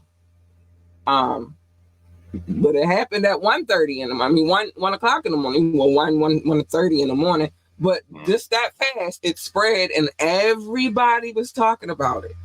Everybody. Family members calling, talk about, you okay, nigga? Why would I be on the bridge at 1 o'clock in the morning? I'm fine. I'm fine. I'm a lady. I don't do that kind of stuff, but it is what it is. But the internet has made information travel way faster than what we're used to. So therefore, that's why we know that Diddy is a shithead. We knew he was a shithead on Making a Band, but now we really know he's a shithead. You know what I'm saying? And apparently Jay-Z shit coming out too. R. Kelly shit been coming out before the internet was popping like that, but now it's really out there. You feel me? Cuba Gooding Jr. obviously just going around groping everybody. He don't care what you are, man, woman. Well, look, think about that. He's always been like that too, though. Right.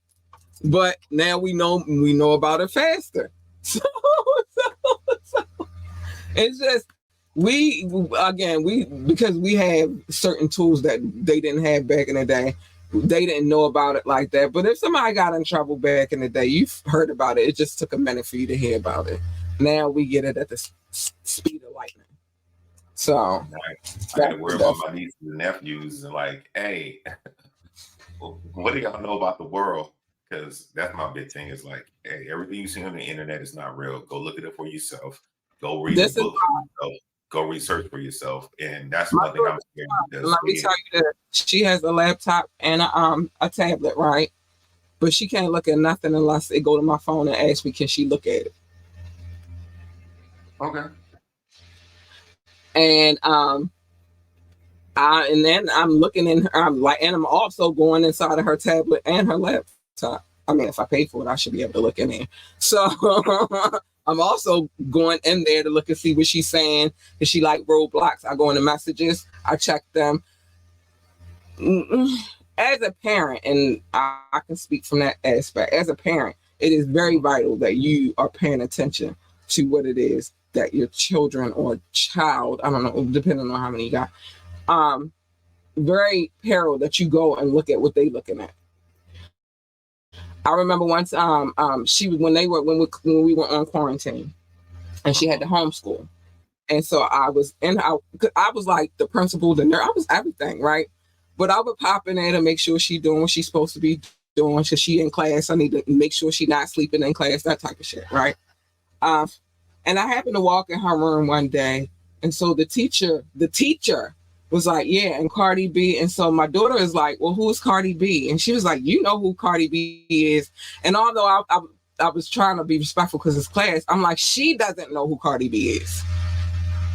She doesn't know who Sexy Red is. My baby still listens. She's a kid, you feel me? She be listening to My Little Pony, the old and the new. Like, she is that kind of kid. No, she does not know who Cardi B is. And why would you assume just because she's a little black girl that she would know who Cardi B is? And this is coming from a black teacher. No, she does not know who Cardi B is. She is not supposed to know who Cardi B is. Cardi B don't make music. And at this time, she's about 10. I want 10, 11. No, not 9, 10. Cardi B does not make music for 9 and 10-year-old little girls. My cousin, he lives not too far from here. He laughs because he says she can't dance. And I'm like, but she could outread you and a bunch of other niggas. Like, listen, it's how you raise your kid. You feel me? And she can't. We'll pick up a book and be like, nigga, you only on page. Well, I'm on page 50. You know what I mean? Like, I'm that kind of mom. So if you raising your children right, you don't gotta worry too hard anyway. And I don't be on her back, but I do go through her shit. And I ain't the type to put my hands on my kid. If she get punished, I just high charges. That very new era. I understand. I respect. I don't have kids. I don't have kids, so it's hard for me to think. But I think about how I was raised, which wasn't in the internet world this way.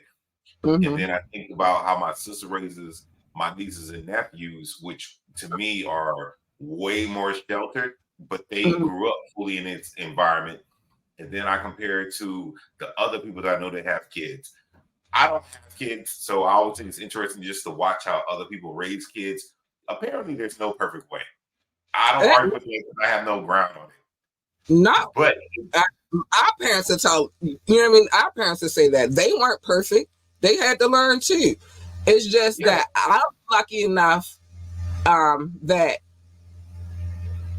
our generation is a very lucky generation because we came up before there was an internet craze, and then we never did. So I, being as though I am a tech head because I love technology, Authentic John Doe told y'all what it was popping up, and he wasn't lying to y'all. It's a lot of screens in this nigga. But I'm a techie. I'm a tech head. I like technology. Matter of fact, I'm about to up the ante on some technology in here really, really soon. So I'm privy to how that works. You know what I'm saying? And I'm privy to what kid. That's why if she wants to do certain things on her laptop or if she even wants to go on the internet, I get an alert on my phone and it'll say, does she have permission to?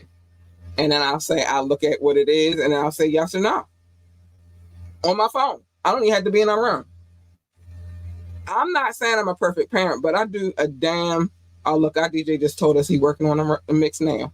But I do. I not to toot my own horn, but I do a damn good job. My kid is an honor roll student. She don't get in no mess. She's very polite, well mannered, and she get a little sassy every now and again. Bring it back down, like listen here, nigga. But good kid, phenomenal kid. I was dating a gentleman for a brief amount of time. This is why I stopped dating them though. Cause kids this and kids that. And I'm like, you can't put everybody. I hate being put into a box. And I know that it's annoying for a child to be put into a box as well. Right. So just because you used to date a girl with a badass kid does not mean when you date the next chick that her kid is going to be bad. You know what I'm saying? Yeah, that's not they're little people. They have mind, even though their minds are still developing, they still have feelings. They still think, you know what I mean? Like, so, well, I don't like this about kids. And they said, all right, well, sorry, my kid is not that, but because you going in like how you going in, I'm gonna have to end this because I don't have no problems being alone. I told you I like being by myself a lot. So I have no problems being alone. Do I want companionship? Of course. Who doesn't? But when it comes to my kid, I'm not gonna have you coming in here treating her like how you treat other people's kids because you think all kids are the same. They are not. They are not.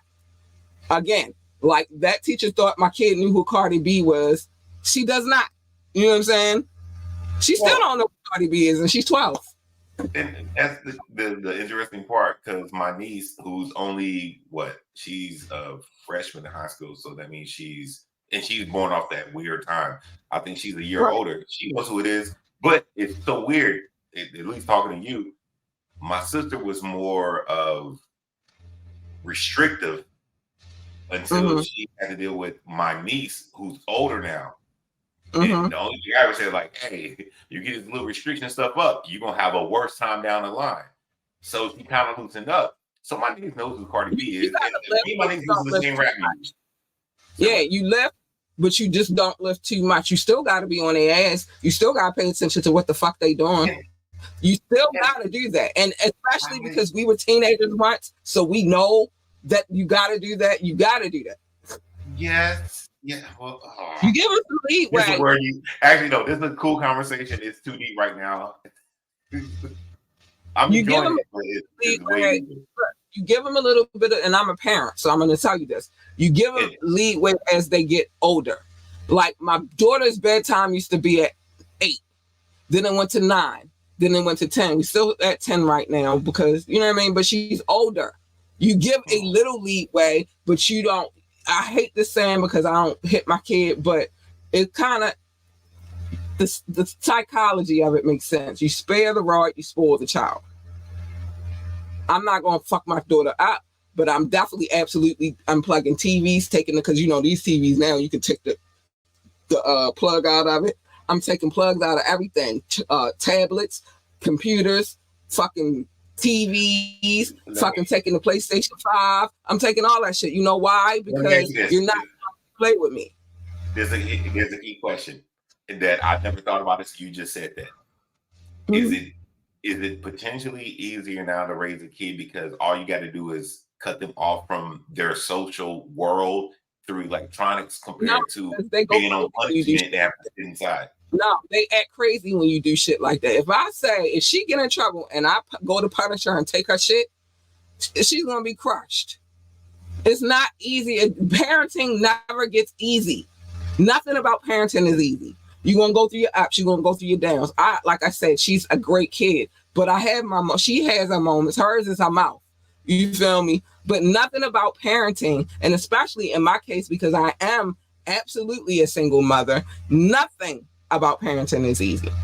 But when you love your kid, it don't even matter. You're just going to do what you got to do anyway. And you're not going to leave your kid and run to the airport and say, fuck them kids.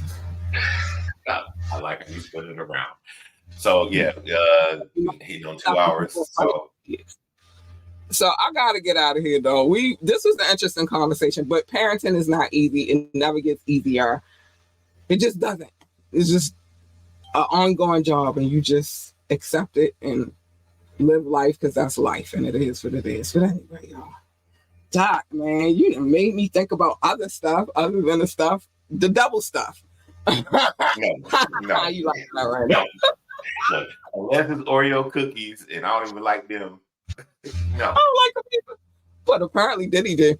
So anyway, y'all, mind your business, except for on Mondays when I'm definitely telling people's business. Tuesdays, I tell people business sometimes. This Tuesday, I told a lot of my business about how I was punished all the time. That's why I said parenting never gets easy. And on Wednesdays, where if you break the law and there is a court document available for me to get, I'm going to read it. Because that's what I do on Wednesdays. Well, I'm going to get back to the other shit, but right now this is interesting and fun. But other than that, mind your business. It's the safest way to live your life. Let me live life on the edge for you. You just live vicariously through me. And then if anything happened to me, y'all know what happened because I've been being too nosy. Love your babies, hug your babies, encourage your babies, tell your babies that they are, hold on, let me get it right. The greatest of all times. Tell them babies that and watch what your babies out here doing. Pay attention to them. I think that's really the key to parenting, paying attention to your children. And it, like I said, it won't be easy, but it'll be easier. Put it like that. Pay attention to your babies and encourage them to be great. If they want to work for it, no, I did not put that shit. I'm waiting for it, but no, I didn't put it up yet. But if they want to work for NASA, I know it was coming. I was waiting. If they want to work for NASA, tell them be the best astronaut, engineer, receptionist, janitor, secretary, or whatever the hell else they do over there at NASA. I don't know. They deal with space, and eventually I'm gonna put this daggone telescope together. It's pieces. It take time. If they want to work for NASCAR, then tell them be the best NASCAR driver, pit boss, commentator, or whatever the hell else they do over there at NASCAR. I don't know. They drive really fast, and that's all I need to know. But the point is, whatever it is that they want to do, tell them that they can do it and that they are the greatest of all time. So that's the whole point to that. Just making sure that they know that they're extraordinary. And there's nothing wrong with telling your children they're extraordinary. It's your fucking job. Do it, you idiot. He out here talk about, God dang, hold on. I gotta read these real quick. He said we worldwide, stay light, and no double stuff. No, take that double stuff cookie. I'm sorry. Top flight, catch the vibe, pay attention. They are the future, right? Yeah, they are, man. That's why you gotta pay attention to them, man. I'm about to tell y'all something, because I tell y'all this every night, but sometimes people don't listen to me. So I figured I'd tell y'all again. Stay in your lane.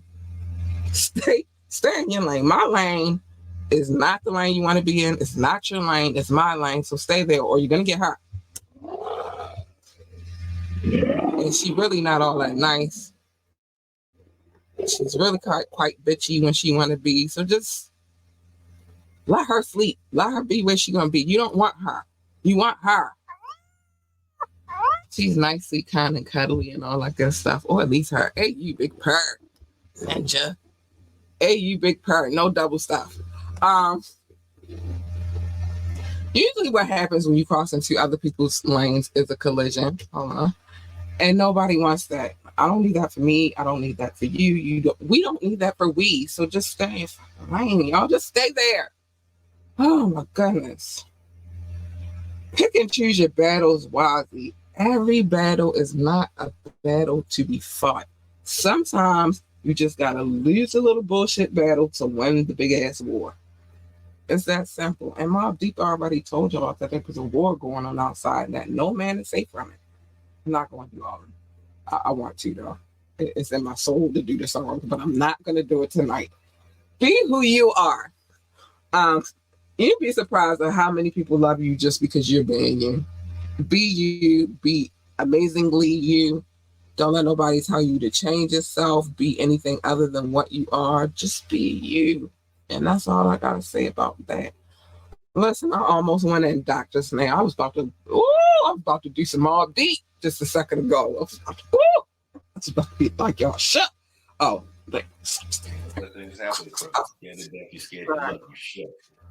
don't start it, Doc. I'm trying to hold it. I'm trying. It's hard. Thank you as usual, sir. We got more of this case to get into. It's gonna be funny because I'm never letting go of double stuff ever again. I'm always gonna use that from now on when we read any Diddy cases, and it's a reference to being double stuffed. I'm just gonna say it. He double stuffed them. He said, "Take that, take that." But thank you, sir, for coming through, having these interesting conversations. And we got, man, Diddy out here double stuffing niggas. I'm no more good. Okay. I can't let it go. It's just going to be there in my mind. Every time I think about him, I'm going to think about Oreo cookies. And Thanksgiving. The turkey. Because he don't have normal people Thanksgivings. Greens, beans, potatoes, freak-offs. I don't even think the food was on the table, just the freak-offs. So it's hey, you know the crazy part is, I don't even think there was food there. I don't. I think it was narcotic and freak-offs and workers. So we got to change the song. I like my regular Thanksgivings, but that was Thanksgiving dinner right there. The narcotic. I really get drunk with my family and cousins, play music, and the workers. That was dinner. You don't want none of that dinner. Not like that. No, I'm sorry. No. Anyway, we gotta get up out of here, y'all, man. We love y'all. Thanks for showing us love. We gotta go. Bye. Bye. No double stuffs though. Bye.